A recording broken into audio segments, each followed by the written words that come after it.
Hey guys, welcome back to another episode of the Deadly Desires podcast.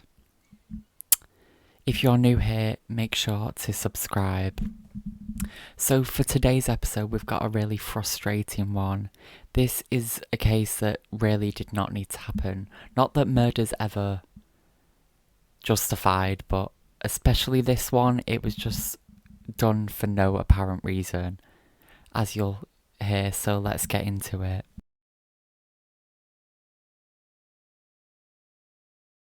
So we are going back to the year 2012 in Jacksonville in Florida in the United States.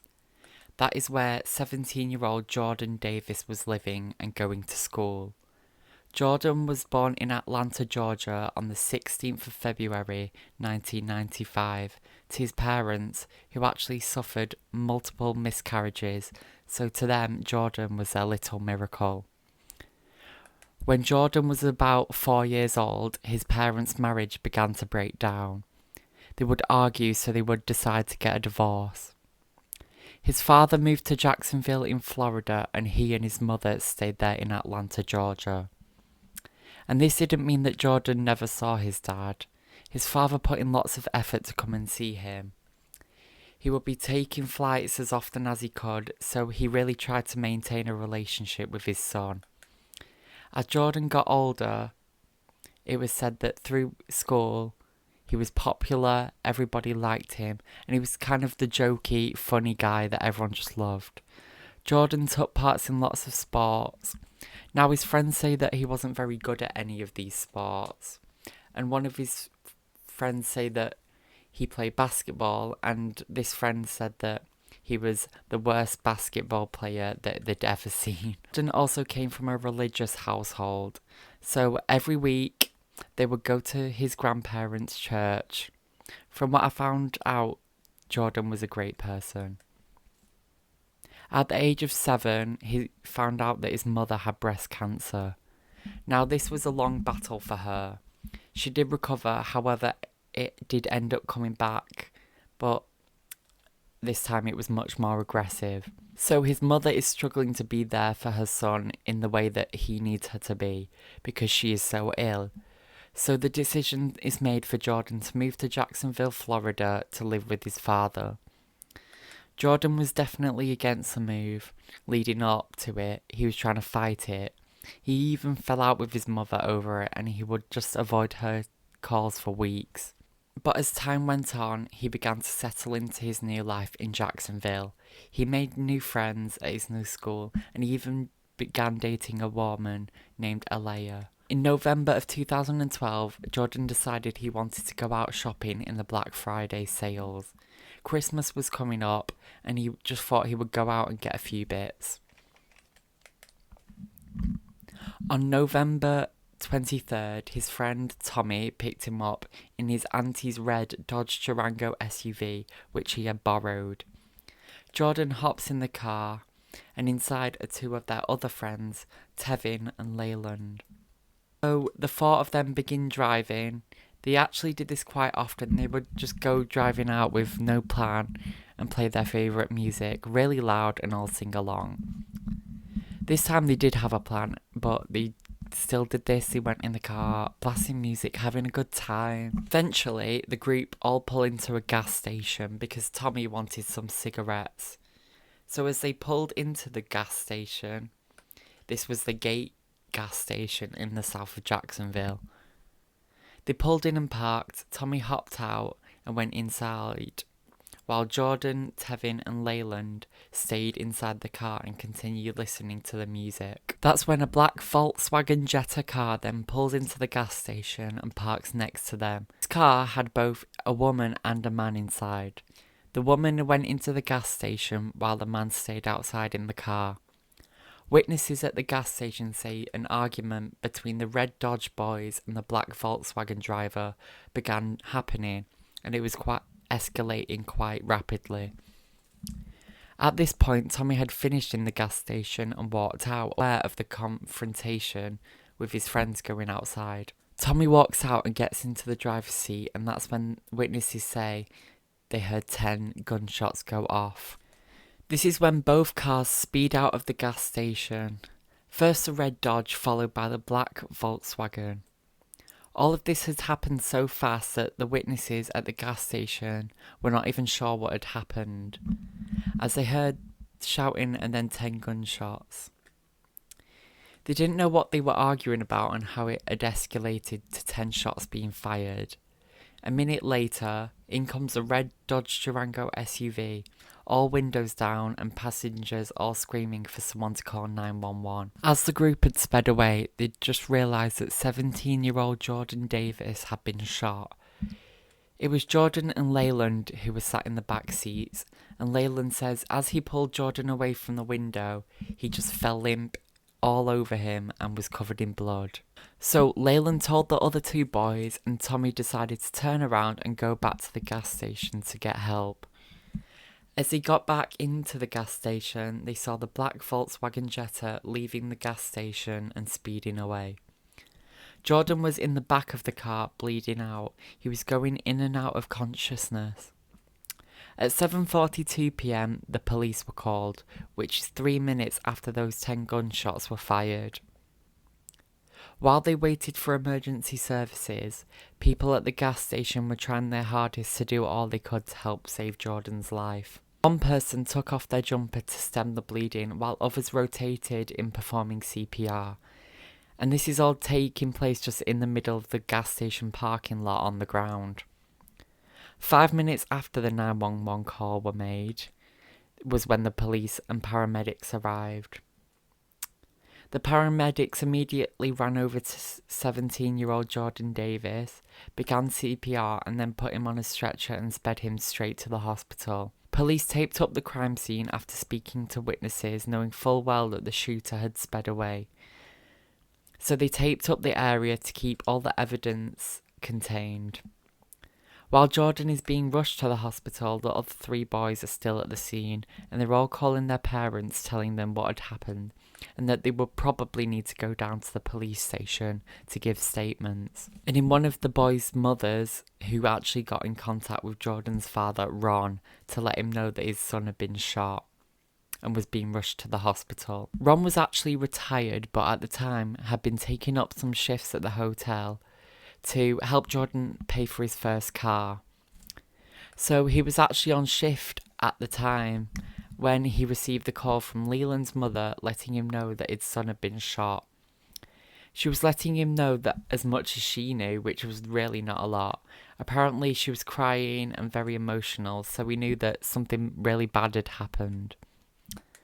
She told him that they had all been out in the car and that they'd been shot at, and that Leland, Tommy and Tevin were all down at the police station answering questions. When Ron asked where his son was, she said, quote, "All I know is that Jordan is at Shands Hospital.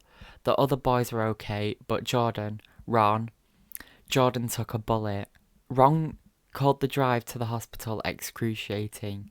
This drive was about half an hour, and he said that the whole time he was just hysterically crying. He was so worried for his son. Ron burst into the hospital and was frantically looking for his son. He was explaining to nurses and doctors who he was and that his son had been shot, but doctors weren't actually allowed to tell him anything or let him see Jordan because Ron hadn't brought any form of ID on him, so legally they couldn't let him see his father. So to follow privacy laws, they have to kind of leave him in the dark. Ron was in the waiting room for an hour, just wondering what had happened to his son, whether his son would survive, or even if his son was alive, because no one was telling him anything. Finally, the hospital chaplain, a police officer and a doctor approached Ron, and he knew what that meant. The doctor didn't even finish his sentence when Ron collapsed to the floor, crying hysterically.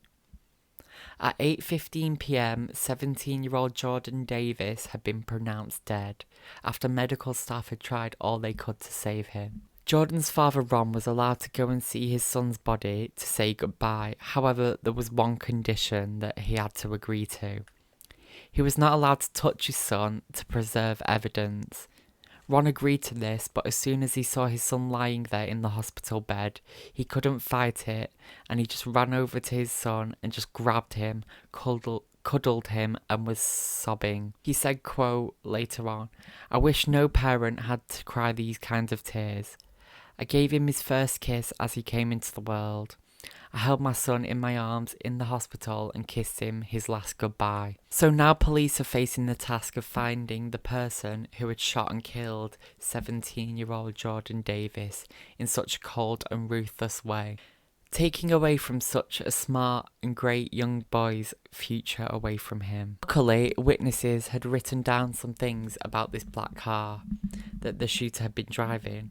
Somebody had actually managed to write down the license plate of the shooter's car. So police ran this plate through their system and found that this car was owned by 45-year-old Michael David Dunn. Michael Dunn was a software developer originally from Minnesota, but had been living in Florida for several years. He wasn't from the Jacksonville area, but was there for a few days because of his son's wedding. He was attending the wedding with his partner, but he had been previously married and she was the mother of his adult children. They had been divorced for a long time, and he was now with this new woman named Rhonda. This is the woman that he'd been with the day she'd gone to the gas station while he waited out in the car. The couple were on their way back to their hotel that they were staying at after the wedding, and they stopped off at this gas station to grab a bottle of wine and get some snacks for the evening ahead. So they pulled into the gas station. Rhonda got out to go and get the wine and the snacks. And little did she know that her partner Michael had shot and killed a teenage boy as he waited outside.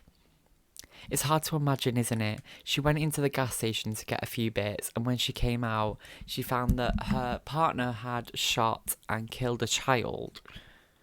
Personally, this is my own opinion, I feel like Rhonda had no idea what was about to happen. I mean, how could she? It was very quick in the moment killing. She would have just had no way of knowing that this was going to happen. At this point, when she'd come out of the gas station, the red car had already sped away, so she just got into the black car with Michael when he put his foot down and he sped away. Now, Michael didn't say a single thing to her about what had just happened.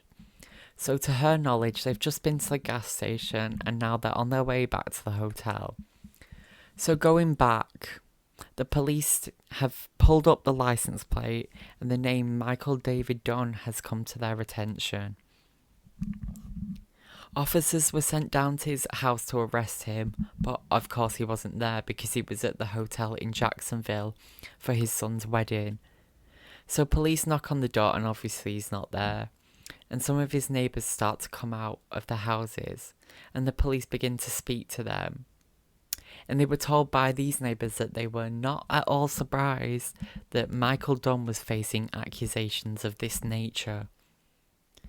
They said he was quite a violent and aggressive man. They knew he was violent to his partners in particular, to Rhonda and who was his current partner, and his ex-wife, who he had the adult children with. So it wasn't completely out of the realm of possibility that he just snapped and shot and killed someone. It was kind of fitting for him and his personality.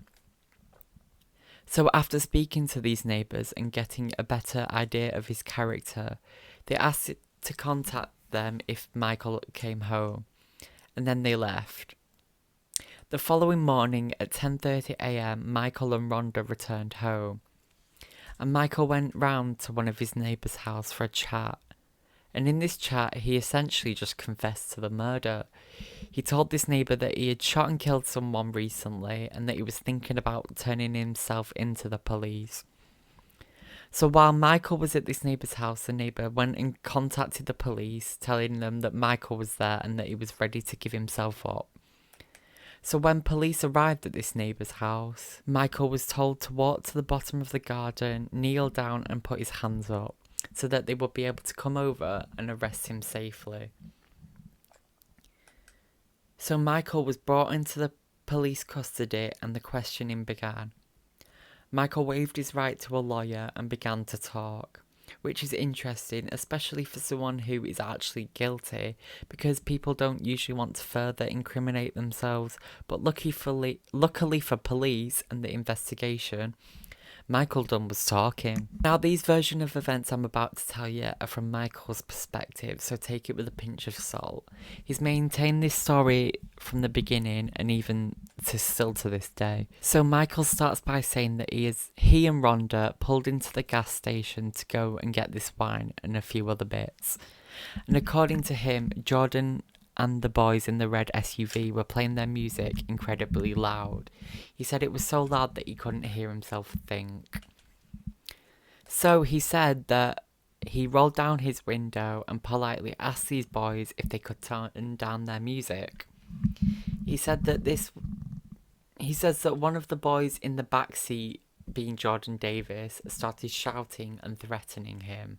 Michael says that he was defending himself when Jordan was making these verbal threats.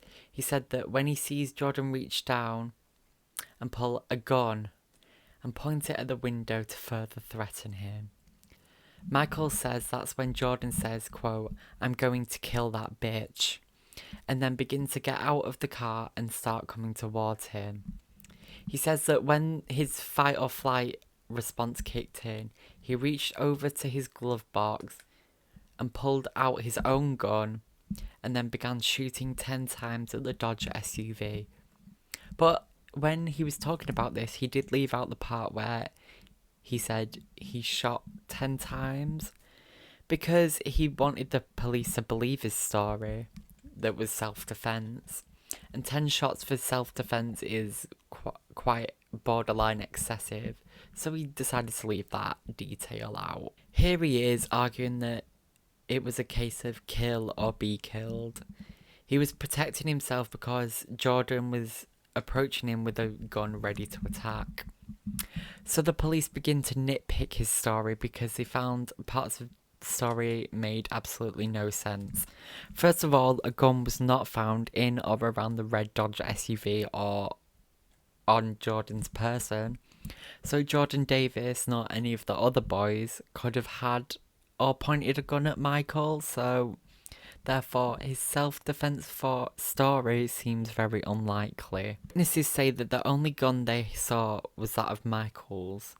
No one saw Jordan with a gun, and they also said that nobody ever tried getting out of the Dodge SUV, and that no one walked towards Michael sat in his car. So it appears that Michael Dunn's version of events just had not happened. This story was fabricated, and even the argument itself had been altered. The witnesses say that they never heard the words, "I'm gonna kill this bitch." People who had heard this argument say that the shouting was always about the volume of the music. It never changed from the topic of the music. So the police pull him up on this. They kind of let him know that we're like, hey, we know you're lying. And he begins to panic because his only story to help him get away with this, well, it's not working. So he stops talking and expresses that he wants a lawyer and that he won't be saying any more until the lawyer was present. Police now have spoken to everybody that was present at the gas station that night. They spoke to Rhonda and all of the other boys, and they found what they believe had happened. So according to Rhonda, as they pulled up to the gas station, Michael was already complaining about the music, even saying, quote, "I hate thug music." Now, the word thug in that sentence is very important. More times than not, the word thug has a racist context to it. It's often used in the same way as calling someone the N-word without actually saying the N-word. So Rhonda is saying that as soon as they got to the gas station, Michael already had a problem with this group of teens. She goes into the store to buy her things and whatever. So now we're going to swap perspectives to that of the boys in the red Dodge. Tevin was sat in the front seat and Leyland and Jordan were sitting in the back seats. So Tevin says that Michael rolled down his window and asked them to turn down the music, and he did. But Leyland and Jordan in the back seats weren't too happy about it. Jordan actually said, quote, "Fuck that shit, turn it back up." Tevin laughed and turned it back up. And yes, that's a bit cheeky to do, but it doesn't really matter. You're at a gas station. I mean, you're but it doesn't really matter. You're at a gas station, which you're going to be at for what, 2 minutes max. So you can just ignore it, get on with it, get on with your day, and that's the end of it. But Michael Dunn, he felt so disrespected. His ego was a bit bruised. He just couldn't let it go. He shouted at them, quote, "You're not going to talk to me like that." And from here on, it began to escalate. The boys do admit that Jordan was a bit rude. He did have a bit of an attitude, but he's a 17-year-old boy. He's going to be a bit cheeky towards this older man. There's varying levels of maturity. I mean, it makes sense, Jordan chatting back. I mean, I know I'd do the same thing, and I'm a similar age to what Jordan was, so I would definitely chat back to a random stranger that's getting on my nerves. Anyway, the boys' outlook was that they saw it for what it was. They were playing loud music that may have been a bit annoying, but it would just be over in a minute, and everyone could just go on with their day. And that Michael was just ruining their fun and was just being a grumpy old man. This is when Tommy comes back from inside the shop, unaware of what is going on with his friends. Well, this is when, according to Michael, the whole gun situation happened. So Michael shot 4 times into the side of the car, and Tommy now realises what's going on. So he floors it and gets them to safety. But as the boys are driving away, Michael Dunn gets out of his car, stands in a proper shooting stance, and shoots at the boys a further 6 times. If you're going to argue self-defense, how on earth is shooting at a car 6 times as it's driving away self-defense? I mean, he's very clearly intentionally trying to hit those boys in the car, and let's say the self-defense story is true. That if he feared for his life because Jordan had a gun, why would you get out of the car, making yourself more vulnerable and a bigger target? That makes absolute no sense at all. So Rhonda now gets back into the car as the boys speed away, and they also speed away. And on the way back to the hotel, she says that Michael didn't mention a single thing that had happened.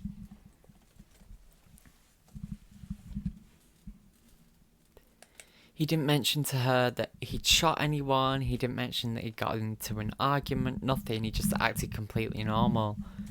They had a normal night, they ordered pizza, they had some rum and coke, and they just chilled. Now, of course, Michael tells this story very differently. He says that the whole drive back, he was panicking and fearing for his life because that he had shot and killed someone, and he thought that people would be coming to seek revenge on him. He claims that deep down he wanted to report the shooting, but he also gave the police a lot of excuses as to why he didn't. He told them that he didn't want to miss his hotel reservation because it was expensive. This man's priorities are definitely in the wrong place. As I said, they had a chill night of pizza and alcohol, and Michael even went out to take his dog for a walk. Mind you, he went on this walk unarmed, so it doesn't really match his "I was fearing for my life" story, does it? The police knew that this was a highly fabricated story from Michael Dunn because his story just didn't match any of the other witness statements, and all the stories given by everybody else were consistent, proving that their story was the truth and that Michael was just bullshitting. So Michael Dunn was charged with the first-degree murder for Jordan Davis, 3 counts of attempted first-degree murder for Leland, Tevin and Tommy, and then 1 count of firing into an occupied vehicle. And despite all the evidence and witness testimonies, Michael Dunn was continuing to stick to his self-defense story. He also referred to himself in a quote saying that he was the victor and the victim. Now, how is he a victim? He's just not. And victor, that kind of implies that, like, he won something, you know?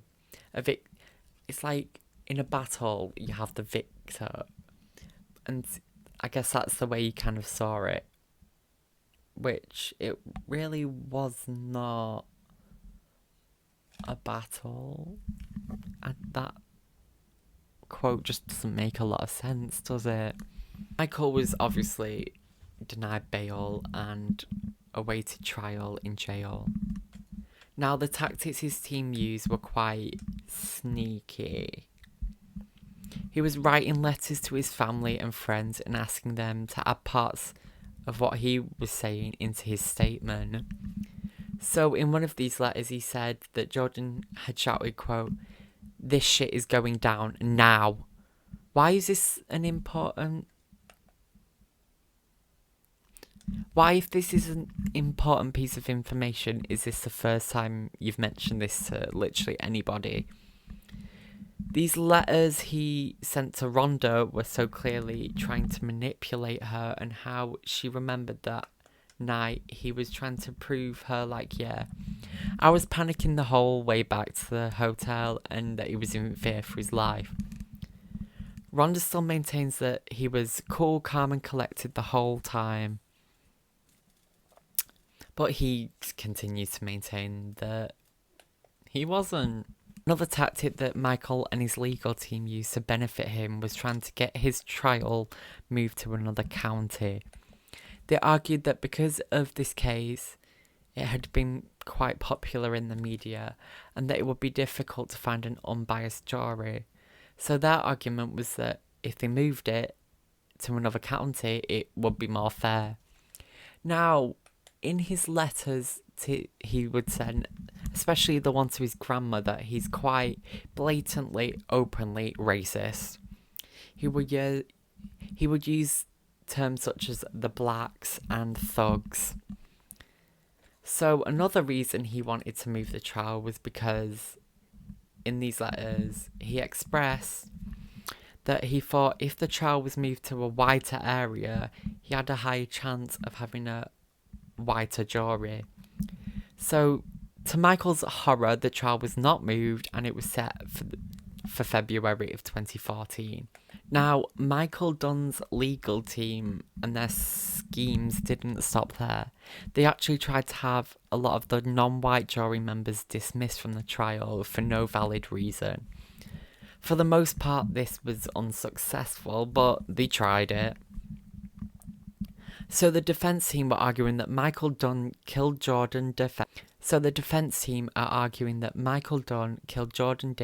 in self-defence because he says that he pointed a gun at him and he retaliated to save his own life. But now we're going to talk about some physical evidence. Ballistics show that Michael's story is not true.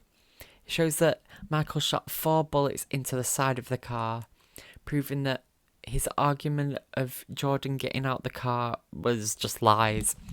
Jordan couldn't have been out of the car. He was not walking towards Michael, pointing a gun. The ballistics showed that he had purposely shot into the car at Jordan Davis. At trial, Michael was found guilty for the firing into an occupied vehicle and the 3 attempted murder charges.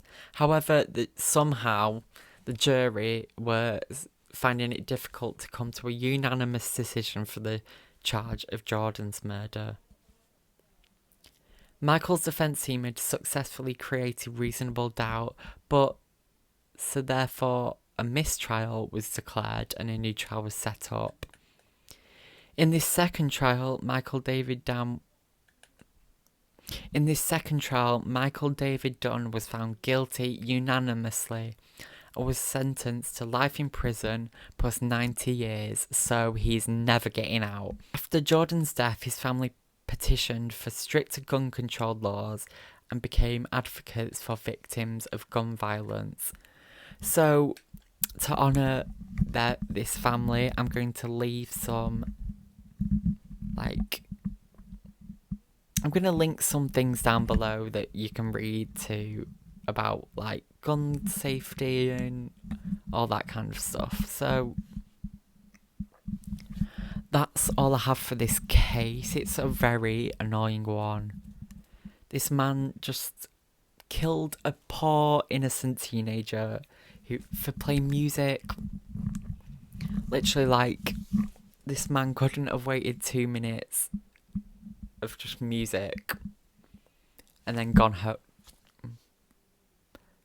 But no, he had to resort to violence. But it is an interesting point that his neighbours were not surprised. I guess that just speaks about his character, to be honest. Maybe he was just a ticking time bomb that was just meant going to kill at some point. And I am really interested to hear your thoughts down below in the comments. If you have enjoyed this, like, comment and subscribe. That really helps me out. And if you are listening on Spotify, give it a 5-star rating. That also helps me out. And I will see you next week for a brand new episode. Bye.